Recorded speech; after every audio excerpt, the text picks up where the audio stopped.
Hello everybody and welcome to Tech Idea. Here we make tutorials and topics that might be helpful to you in one way or the other. And today I'm going to be showing you guys on how you can remove your Google account from your mobile devices. By mobile devices, I mean Android. So if you have an Android and you want to know how to remove your Google account, don't worry, I'm here to show you guys how. So first and foremost, you want to open up and go to settings. Not really sure where settings is. Settings right there.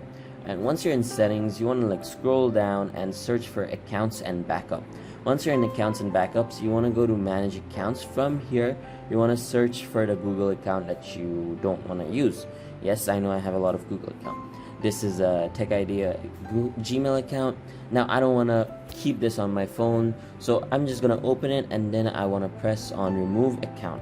And if you want to unsync, you can obviously unsync. I want to make sure nothing is synced with this account, so yeah, I'm gonna turn off sync completely and then I'm gonna press on remove and then press on remove once again, and that's it.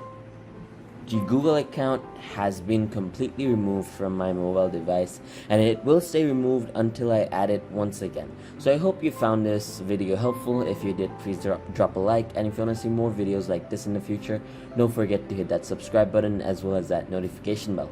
Thank you so much for watching. Bye bye.